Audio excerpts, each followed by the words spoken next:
याद होगा, और जितना याद होगा उसको उतनी अच्छी तरह से अपन किसान के सामने रख सकते हैं। ठीक है।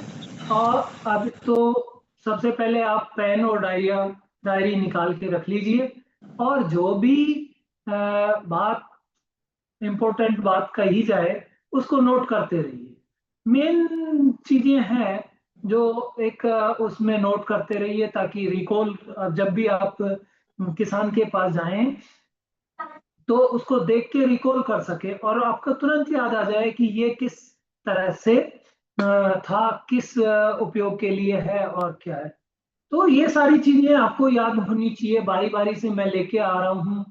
और मैं ये चाहता हूँ कि हर प्रोडक्ट आपको कंठस्थ, जैसे ही प्रोडक्ट का नाम आए और आपको पता चल जाए कि ये क्या काम करता है, फसल में किस तरह से लगता है, कितनी इसकी मात्रा होती है, कौन कौन सी फसल में कब कब उपयोग किया जाता है, ये सारी चीजें आपके प्रोडक्ट का नाम आते ही और ध्यान में आ जानी चाहिए। ठीक है। तो एक एक करके अपन बात करते हैं इन तीनों प्रोडक्ट का, कि आप तीनों जो प्रोडक्ट है, माइक्रोग्रो, ऑर्गेनिक रूट और सोइल सेवियर, इन तीनों की आज बात करेंगे। थोड़ा सा इनका ब्रीफ मैं आपको करूंगा कि कैसे कैसे इनको काम में लेना चाहिए खरीफ की फसल में। अभी जो है ज्यादातर एरिया में, धान वाले एरिया में धान लगा हुआ है, और धान के लिए क्यूरी आती है। तो बेसल वाले जो डोज थे वो तो मैंने आपको पिछले सेशन में बता दिया था, एग्रोमिक्स और मृदा रक्षक के बारे में। क्योंकि माइक्रोग्रो है, तो माइक्रोग्रो की अपन बात करते हैं। एक्चुअली माइक्रोग्रो, आपको ये पता ही है, तीनों जो प्रोडक्ट है कौन कौन सी पैकिंग में आते हैं। माइक्रोग्रो 100 ग्राम की पैकिंग में है, ऑर्गेनिक रूट 250, 500 और 1 लीटर पैकिंग में है। सेम सोइल सेवियर भी 250, 500 और 1 लीटर पैकिंग में है। ठीक है। ऑर्गेनिक रूट और सोइल सेवियर लिक्विड प्रोडक्ट है, माइक्रोग्रो पाउडर फॉर्म में है। ठीक है। ये हमेशा आपको ध्यान रहना चाहिए। माइक्रोग्रो, जब माइक्रोग्रो की बात करते हैं तो एक्चुअली इसमें एक एंडो माइक्रोराइजल फंगस होता है, जो जो पृथ्वी पे ऐसा फंगस है, ऐसा कवक है जो पृथ्वी पे 80% जो पौधे हैं उनके साथ सिम्बोटिक या सहजीवन संबंध बना के रखता है। ठीक है। और उनकी जड़ों के साथ सहजीवन बना के रखता है, उनको भोजन देता रहता है, और वो उनसे भोजन अपना लेता रहता है। तो ये एक तरह का, इस तरह का उपयोगी माइक्रोराजा फंगस है, जिसको वैम बोलते हैं, वेसिकुलर आर्बेस्कुलर माइक्रोराजा है। ठीक है। इसका जो मेनली जो सिस्टम है वो ये है कि पौधे में जड़ों का विकास करना, ज्यादा मात्रा में जड़ें निकालना, और फोस्फोरस जो है, फोस्फोरस को पौधे तक पहुंचाने का काम, ये मेन मेन बड़ा रोल इसका है। एक तो जड़ों का विकास करना, ज्यादा व्हाइट रूट्स, जो सफेद महीन जड़ें हैं, इसे पौधा भोजन अपटेक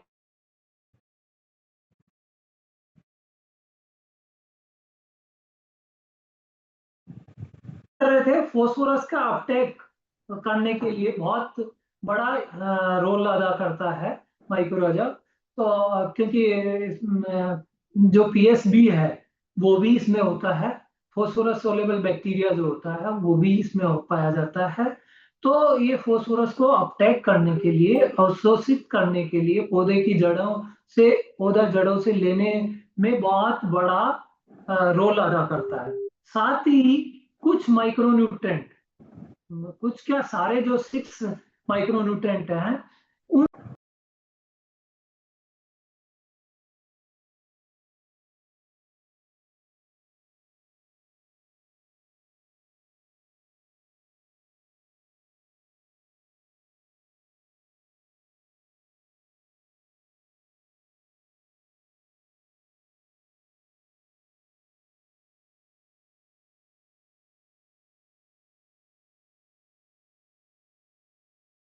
काम करता है? पहला काम जड़ों का विकास, नई जड़ें, सफेद व्हाइट रूट जो है उनका निकालना, जो कि भोजन का एब्जॉर्ब करते हैं, भोजन का अवशोषण करते हैं, और पानी भी उन्हीं के द्वारा अवशोषित किया जाता है। ठीक है।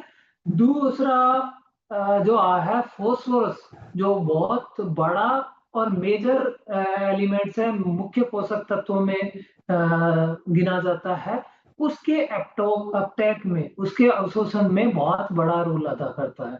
ठीक है। तीसरा जो माइक्रोन्यूट्रेंट है, वो एक ही जगह पड़े रहते हैं, उन माइक्रोन्यूट्रेंट को एक जगह से दूसरी जगह पहुंचाने का ये काम करता है। ठीक है। तो इसके बगैर अब पौधे में बात करते हैं, पौधे में क्यों इसकी जरूरत पड़ती है? ये दोनों तीनों काम तो ये कर ही रहा है। जड़ें निकाल ही लेता है। कुछ लोग बोलेंगे कि सब जड़ें तो निकल जाती हैं, फिर इसकी क्या जरूरत पड़ी? लेकिन पौधे की जो जड़ें शुरू में आई, वो 30-35 दिन के बाद में पीली पड़ के और फंगस के कारण से ही खराब होके सड़ने लग जाती है। तो ये रूटीन उनका चलता रहता है, जब तक नई जड़ें निकलती हैं पुरानी जड़ें खराब होती जाती हैं, और पौधा जैसे जैसे बढ़ता जाएगा वैसे वैसे पुरानी जड़ें खराब होती जाएंगी और नई जड़ें निकलती जाएंगी। बाई द वे, अगर नई जड़ें अगर नहीं निकालते हैं तो पौधे का विकास नहीं हो पा सकता, और नहीं होता है क्योंकि वो भोजन अवशोषित कर ही नहीं पाता है, अपटेक कर ही नहीं पाता है, तो उसका अवशोषण बंद हो जाएगा, पानी भी नहीं ले पाएगा और भोजन भी नहीं ले पाएगा। इस कारण से नई जड़ें निकालना बहुत जरूरी होता है। तो इसका उपयोग जनरली क्या करते हैं कि कोई बोलेगा साहब मैंने तो एक बार डाल दिया। एक्चुअली में इसका उपयोग हर 35 दिन के बाद रिपीट करना चाहिए। सब्जियों में तो कम से कम 2 से 3 बार इसको उपयोग में लेना चाहिए, अगर अपन को प्रोडक्शन ज्यादा लेना है तो इसका उपयोग करना चाहिए। जितना 2 से 3 बार अगर इसका उपयोग करेंगे तो प्रोडक्शन ज्यादा मिलेगा। क्यों ज्यादा मिलेगा? वो भोजन का अपटेक ज्यादा करेगा, पौधा भोजन का अपटेक ज्यादा करेगा तो वो प्रोडक्शन भी बढ़ाएगा। ठीक है। वरना और सीरियल क्रॉप्स रहती हैं, इनमें एक बार लगा दिया तो भी काम चल जाता है, लेकिन कोशिश ये करें कि 1 से 2 बार तो कम से कम ये लगे ही लगे। ठीक है। अब बात करते हैं इसकी कि क्या डोज, कैसे इसका उपयोग किया जाता है। तो ये सॉइल ट्रीटमेंट में 100 ग्राम का इसका पैकेट है। 100 किलोग्राम कंपोस्ट, काउ डग, ये जो है गाय का गोबर, वर्मी कंपोस्ट या मिट्टी जो रेत होती है उसमें मिला के इसको, और थोड़ा सी नमी बना के और छाया में 1 दिन के लिए रख दिया जाता है, और अगले दिन इसको 1 एकड़ में डाल दिया जाता है। ठीक है। तो ये सोइल ट्रीटमेंट में, जमीन में जो खेत में डालने का की प्रक्रिया है, वो मृदा उपचार जिसको कहते हैं, वो इस तरह से किया जाएगा। 100 ग्राम माइक्रोग्रो को 100 किलो कंपोस्ट ले सकते हैं, गोबर की खाद, गाय के गोबर की खाद ले सकते हैं, वर्मी कंपोस्ट ले सकते हैं, और ये कुछ भी नहीं मिले तो मिट्टी या रेत जो होती है उसमें मिला के और इसको 1 एकड़ में डाल सकते हैं। ठीक है। अब इसमें 100 ग्राम से, जैसे जनरल जो सीरियल्स नॉर्मल क्रॉप होती है उसमें 100 ग्राम ले लिया जाता है, लेकिन जो वेजिटेबल्स क्रॉप है या कैश क्रॉप है या महंगी वाली जो फसलें होती हैं उनमें 250 ग्राम तक इसको लिया जाता है। ठीक है। दूसरा सीड ट्रीटमेंट के में इसमें इसको काम में लिया जाता है। सीड ट्रीटमेंट में 1 किलो बीज में 2 से 10 ग्राम, वो बीज की साइज पे डिपेंड करता है। बारीक अगर बीज है जैसे सरसों, बाजरा या छोटा जो बीज होता है उसमें 2 से 3 ग्राम लगता है। थोड़ा बड़ा बीज होता है उसमें 5 से 6 ग्राम लगता है, और ज्यादा बड़ा बीज होगा तो उसमें 10 ग्राम तक ये लगाया जाता है सीड ट्रीटमेंट में। ठीक है। 1 किलो बीज में 2 से 10 ग्राम तक इसका उपयोग किया जाता है। कैसे लगाएंगे उसको? पानी में थोड़ा सा, जैसे 1 किलो बीज में थोड़ा सा पानी कप वगैरह में, डिस्पोजल का जितना पानी में इसको घोल लेंगे और 1 किलो बीज के ऊपर डाल के और थोड़ा सा हल्का सा इसको मिला देंगे और छाया में सुखा के बीज की बुआई कर देंगे। ठीक है, ये इसका उपयोग का तरीका। तीसरा जो इसका तरीका है ड्रिप, जो ड्रिप लाइन है, पानी की सिंचाई की विधि है, सिंचाई का पानी जो जाता है उसमें घोल के इसको चलाया जा सकता है। नॉर्मल फसल में 100 ग्राम प्रति एकड़ के हिसाब से और 100 लीटर पानी में घोल के चलाया जा सकता है। 50 से 100 लीटर पानी में घोल ले 100 ग्राम को, और ड्रिप में या आपका सिंचाई के पानी नाली के द्वारा या खुला पानी जो चलाते हैं उसमें घोल के और फसल पौधे की जड़ों तक पहुंचाया जा सकता है। ठीक है, और जो वेजिटेबल्स फसल क्रॉप है उनमें, या कैश क्रॉप है, गन्ना है या धान है, ऐसी फसल में 250 ग्राम प्रति एकड़ के हिसाब से इसको काम में लिया जाता है। ठीक है, फिर आता है ट्री ट्रीटमेंट। जो फ्रूट प्लांट होते हैं, जो बड़े पौधे होते हैं, उसका ट्रीटमेंट कैसे किया जाएगा? तो उसके लिए 10 ग्राम माइक्रो ग्रो को 5 से 10 लीटर पानी में घोल के और एक एक पौधे में डाल दिया जाता है। अब वो पौधा की साइज के अनुसार उसमें पानी लिया जा सकता है, जैसे 5 लीटर पानी भी लिया जा सकता है, बड़ा पौधा है तो 10 लीटर पानी भी लिया जा सकता है, और जो मीडियम है जैसे 2-3 साल का ही पौधा है तो 1 या 2 लीटर पानी में भी घोल के डाला जा सकता है। ठीक है, ये इसका डालने का तरीका है। अब बात करते हैं organic root. Organic root liquid product है। आपको पता है ऑर्गेनिक रूट के बारे में कि क्या क्या ये काम करता है। पौधे में मेटाबॉलिज्म को बढ़ाता है, नाइट्रोजन और फास्फोरस की उपयोगिता बढ़ाता है, फलों की गुणवत्ता और आकार बढ़ाता है, साथ में जड़ों का विकास भी करता है। इसके अलावा कीड़ों और कीटों को और रोग के प्रति रोग प्रतिरोधक क्षमता भी बढ़ाता है, और पौधे की जो सेल्फ लाइफ है उसको भी ये बढ़ाता है। ठीक है, इसमें क्या क्या है ये आपको जरूर ध्यान में रखना चाहिए। वो इसमें पोटास होता है 14%, 14% पोटास होता है, और 15% इसमें कार्बन होता है। कार्बन का आपको पता ही है, ऑर्गेनिक कार्बन अगर मिट्टी में होता है तो पोषक तत्वों की मात्रा अधिक होती है, प्रोडक्शन फसल अच्छी होती है और प्रोडक्शन अच्छा दे पाती है। ठीक है, इसके अलावा एमिनो एसिड्स, इसमें बहुत सारे एमिनो एसिड्स होते हैं जो पौधे की आवश्यकता के लिए जरूरी होते हैं। पौधे की ग्रोथ के लिए, प्रोडक्शन के लिए, फ्लावरिंग के लिए, हर स्टेज के लिए एमिनो एसिड्स की जरूरत पड़ती है। हर स्टेज पे अलग अलग एमिनो एसिड्स की जरूरत होती है, तो ये प्रोडक्ट उसकी जरूरत की पूर्ति करता है। साथ में इसमें मैग्नीज, जिंक और बोरॉन, 3 माइक्रोन्यूट्रेंट भी इसमें पाए जाते हैं।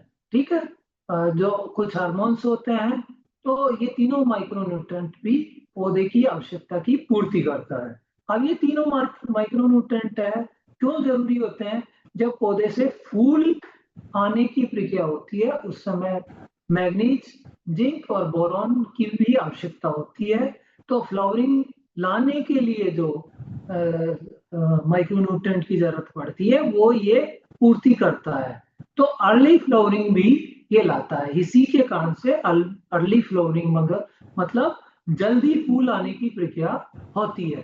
ठीक है, अब बात करते हैं कि ये एक्चुअली क्या है। ये जो प्रोडक्ट है वो एक ऐसा प्रोडक्ट है जिसमें पोषक तत्व भी मिलते हैं, हार्मोन्स भी मिलते हैं, बायोस्टिमुलेंट भी मिलते हैं, और जैविक कार्बन का एक संपूर्ण मिश्रण है जो पौधे की जरूरत का पूर्ति करता है। और ये फर्मेंटेड प्रोडक्ट है। इसको क्या है कि सब ये जरूर ध्यान रखना चाहिए जब इसको उपयोग में लें उस समय उससे पहले इसको बिल्कुल हिला लें ताकि ये मिक्स हो जाए और फिर इसका उपयोग करें। ठीक है, ये इसलिए भी जरूरी है। एक इस तरह का प्रोडक्ट है कि जो पौधे का प्रोडक्शन होता है, उपज जो होती है, उपज लाने, अच्छी उपज लाने के लिए जितनी पौधे को आवश्यकता होती है उन सारी की लगभग उन सारी चीजों की ये पूर्ति करता है। ठीक है, इस पौधे को, इस प्रोडक्ट को इस तरह से तैयार किया गया है। ठीक है, और इसमें एक खूबी और है कि जो अभी देख रहे होंगे आप लोगों को भी हो रहा होगा, मौसम चेंज हो रहा है तो सर्दी क्या, जुकाम हो जाता है, बहुत से लोगों को बुखार आ जाता है क्योंकि मौसम का बदलाव है। कभी कभी ठंड हो, एकदम से बारिश हुई और ठंडा महसूस होने लग जाता है। इसके अलावा या उमस और गर्मी बढ़ जाती है तो बॉडी जो है, शरीर इसको एकदम से अडोप्ट नहीं कर पाता है और इंसान बीमार होता है। सेम कंडीशन पौधों की होती है। ये जो एनवायरनमेंट चेंज होता है उसमें पौधे भी अपने आप को इस एनवायरनमेंट के अनुसार बदल नहीं पाते हैं, इसको अनुसार वो नहीं कर पाते हैं, तो उनके लिए भी ये दिक्कत होती है। तो ये प्रोडक्ट जो है वो ऐसे चेंजेस, ऐसे बदलाव में जो पौधे को दिक्कत होती है उसको दूर करने का काम भी ये करता है। ऐसी दिक्कत के अनुसार पौधा तनाव में चला जाता है, उस तनाव को भी ये प्रोडक्ट है जो रोकता है। क्लाइमेट में जितने भी चेंजेस होते हैं उन सब से पौधे की रक्षा करता है। ठीक है, इसके अलावा बहुत सारे ऐसे कीटनाशक हैं जो किसान उसका उपयोग करता है क्योंकि उसको करना पड़ता है, मजबूरी है। कोई इंसेक्ट लग गया, कोई कीड़ा लग गया, उसकी फसल को नुकसान कर रहा है, दीमक आ गई, सफेद लट आ गई, या थ्रिप्स लग गया, एफिड्स आ गए, या जो काटने वाले कीड़े हैं, इली है जिसको बोलते हैं, या कैटरपिलर है, या स्टेम बोरर है, फ्रूट बोरर है, ये सारे जो इंसेक्ट हैं वो अगर फसल को नुकसान उसमें अटैक करते हैं तो किसान को कुछ कीटनाशकों का स्प्रे करना पड़ता है, मजबूरी में उससे बचाव के लिए करना पड़ता है। उस कारण से पौधा एक स्ट्रेस में चला जाता है, उसका साइड इफेक्ट उस पे होता है। अगर इस प्रोडक्ट को स्प्रे करते हैं और इस प्रोडक्ट को डालते हैं तो इस सारे दुष्प्रभाव को भी वो रोकता है। ठीक है, जो इसका साइड इफेक्ट होगा वो उसको भी ये रोकता है। क्यों रोकता है? इसमें कार्बन जो होता है, जैविक कार्बन होता है, वो वॉपरिंग एजेंट की तरह काम करता है, इसलिए उससे इसका बचाव होता है। ठीक है, अब मेन क्या काम करता है, जैसे जड़ प्रणाली मतलब रूट सिस्टम को बढ़ाता है। ठीक है, इसके अलावा जो बेनिफिशियल बैक्टीरिया है, लाभकारी जीवाणु है, उनको उत्तेजित करता है, एक्टिव करता है, ताकि वो जड़ों में के आसपास एक्टिव हो जाए और बहुत सारे पोषक तत्व इस पौधे की जड़ों तक पहुंचाए, जिससे पौधा उनका अवशोषण कर सके और कई जो मिट्टी से समस्याएं होती हैं, रोग आते हैं, उनसे बचाव हो सके। ठीक है, इसके अलावा इसमें मैनिटोल होता है। मैनिटोल क्या करता है? मैनिटोल जो इसमें ऑस्मेटिक बैलेंस करता है। ऑस्मेटिक बैलेंस क्या होता है? जिसको ऑस्मेटिक संतुलन कहते हैं। एक्चुअल में जो पानी है वो का जहां पानी ज्यादा होता है, जहां कम होगा, वो वहां उस तरफ दौड़ता है। ठीक है, और जैसे पत्ते में ज्यादा है, बाहर नमी नहीं है और सूखा है तो पत्ते का पानी उसको वाष्पोत्सर्जित हो जाता है और ज्यादा टेम्परेचर के कारण से पत्ते का पानी निकल जाता है और पत्ता कुम्हला जाता है। तो कुम्हलाने से पौधे की सारी गतिविधि रुक जाती है और जो ऑस्मेटिक बैलेंस के कारण से पत्ते का जो ऑस्मेटिक बैलेंस अगर सही रहेगा तो पत्ते में एक तरह से कड़कपन, वो कुम्हलाएगा नहीं और एक स्थिर उस अवस्था में रहता है, ताकि उसकी पूरी गति, पूरी जो एनर्जी बनाने की प्रक्रिया है वो चालू रहे। ठीक है, इसके अलावा ये जो स्टार्टिंग जो ग्रोथ होती है, अर्ली ग्रोथ जो है, उसको भी ये बढ़ाता है। ठीक है, इसके अलावा जो काफी सारी जो इंसेक्टिसाइड है उनका स्प्रे होता है। तो ये मैंने पहले बताया ही था कि उसके जो साइड इफेक्ट होते हैं, इसमें पोटास और कार्बन होने की वजह से वो इस तरह से बफरिंग एजेंट का भी काम करते हैं, ताकि उनसे उनका साइड इफेक्ट होता है उसको इससे उस साइड इफेक्ट से बचाता है। ठीक है। इसके अलावा पोषक तत्वों के बेहतर अवशोषण, जो न्यूट्रेंट अपटेक है उसका बहुत अच्छी तरह से अपटेक हो न्यूट्रेंट का, इसको भी ये बढ़ाता है।